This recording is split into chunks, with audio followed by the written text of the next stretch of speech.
Hey movie lovers, I'm Alan. And I'm Oliver. Welcome to Real Movie Grade. Today we're going to do our first installment of Throwback Thursday, where we review 1962's To Kill a Mockingbird.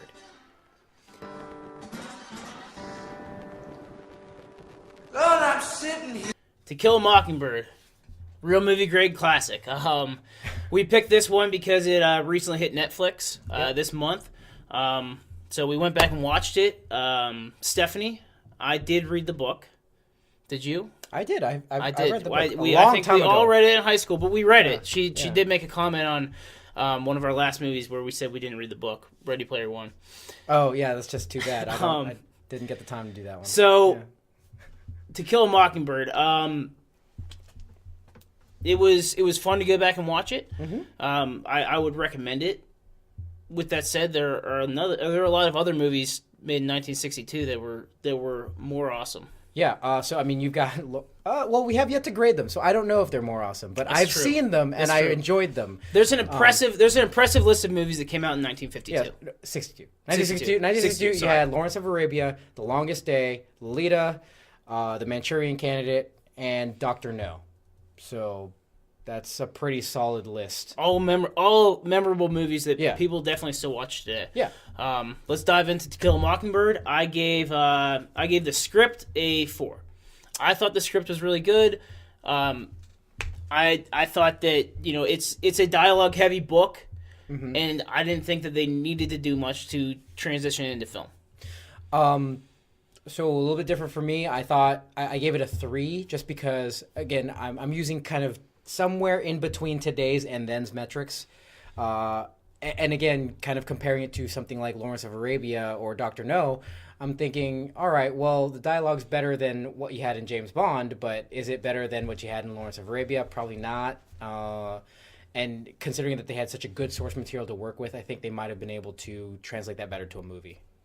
All right, pace timing. I gave it 2 on this one. We get it. Life in the South is slow. I gave it a 5. I don't think they need to show us that the entire movie. I guess. I don't know. I like when movies do that. I like when movies feel like the place that they're coming from. But we understand that, but they could have. I mean, they could have chopped a lot out. That's fair, I guess. I don't know.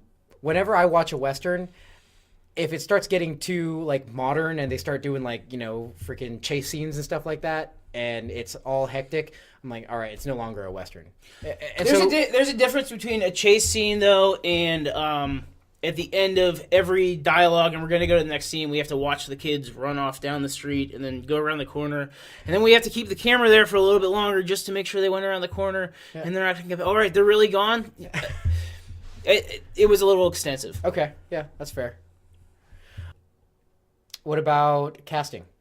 So, I mean, casting, I thought on a whole, it's not people. Some of them are people that we do know still. I mean, Robert Duvall was in it.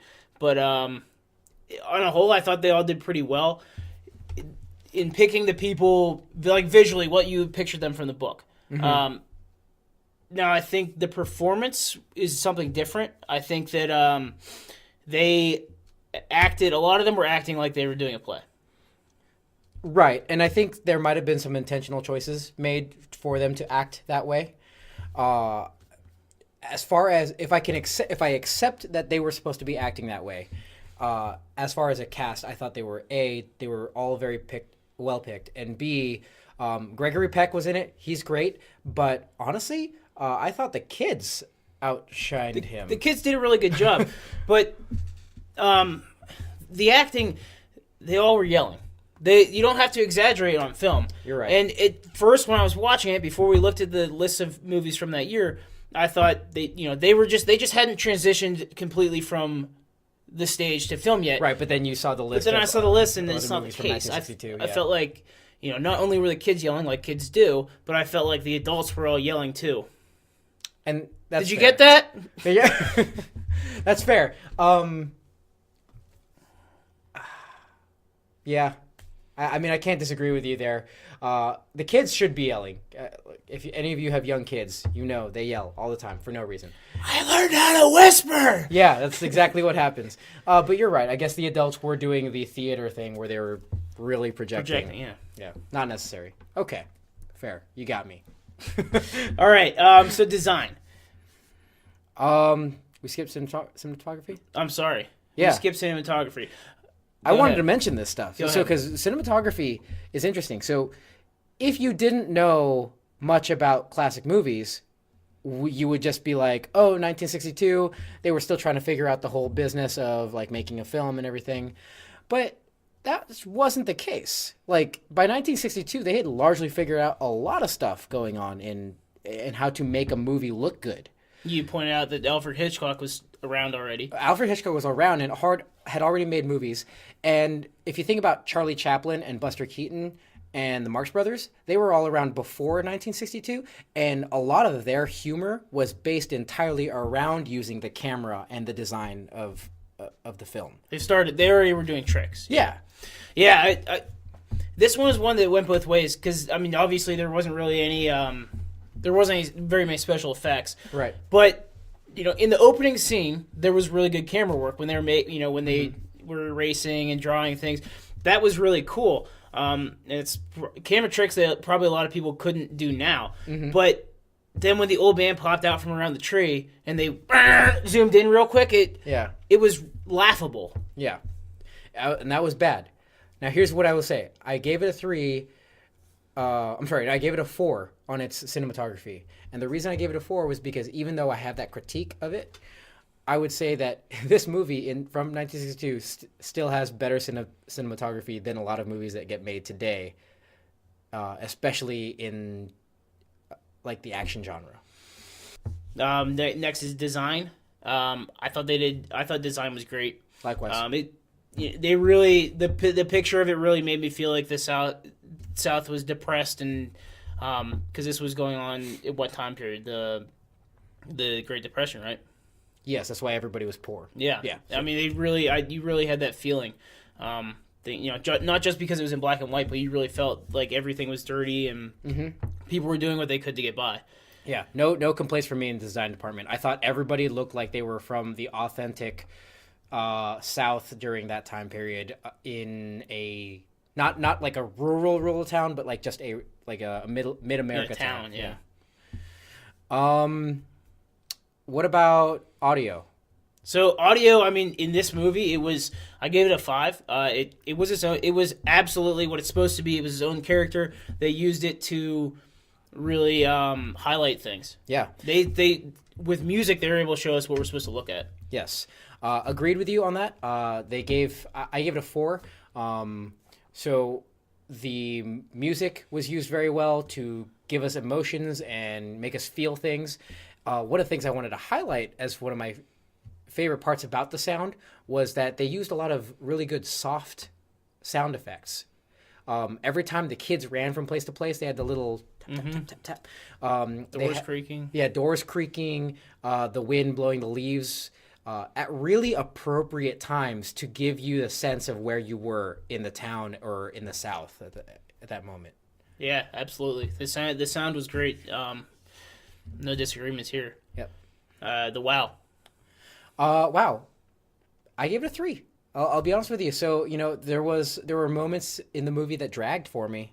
And there were moments in the movie where I was just thinking to myself that had it been written today or had this movie been made today, I probably would have done it a little bit differently. Not because I'm trying to capture an audience's shorter attention span, but just because I don't think the movie needed to do a certain thing. So, for example, when it spent its time, the jarring cut between it being a legal drama and just a tale of a family out in the South, I think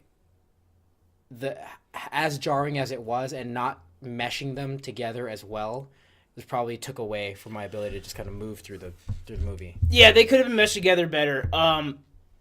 With that said, though, I don't think it could be adapted better today because I think if someone attempted to adapt it now, they would change the focus of the issues. They would change what the essence of this movie is. Yep. We all read the book in high school or whenever elementary. I don't know when we read it, but we all read that book for the messaging in it. Mm-hmm. And yes, it's a crime movie and the family, but also how the country was coming to terms with they're in the South. They're still dealing. They're still dealing dealing with with race issues. Yep. really dealing with race issues and not having slaves anymore, and the integration of blacks into the community. And I think it would be a completely different movie today. They didn't, and it was different then. It was, it wasn't the same as the South in the 30s and the 50s, but they kept it in this script. They made it more to the 30s and not the 50s. So I think they did do a decent job there. Yeah, and I don't want to take away from the fact that this movie was putting onto film what a lot of people were still really, really uncomfortable with. Like, this is 1962. So, yes, while we were relatively advanced in movies, we were not. That's true. We still hadn't gotten through the civil rights period yet. So, yeah, as a nation, I think this movie took a stand, and so that was good. I gave it, but back to the wow, I gave it an average wow. Yeah. So. And then what about the genre? So I called it a drama / legal thing with maybe a little bit of mystery involved. I gave it a 4 there. I thought that it was, even having read the book, I was still kind of interested in the whole Boo Radley thing. Yeah, absolutely. Yeah, there's a little intrigue there. I called it a courtroom drama because that was still, it was that was what it was around. Right. I think for me it was around the courtroom. The rest of the stuff was all supporting the people in the courtroom. So it was a courtroom movie for me. Okay. Law and Order. It's a courtroom show. But there's a lot of time spent outside the courtroom. But all the other stuff outside the courtroom is building that stuff in it. Got it. All right. Well, if you want to see more of our Throwback Thursdays, please let us know. And let us know what movies you'd like us to do. Yep, because they're all out there. Thanks again for watching. Subscribe, hit the bell for notifications, find us on Facebook and Twitter, and join in the comments below and let us know what you think on how we can improve the Real Movie Grade system. What are you, an auctioneer? Hey, don't forget to watch the playlist to my left. What is Real Movie Grade? It's going to help you better understand the Real Movie Grade system.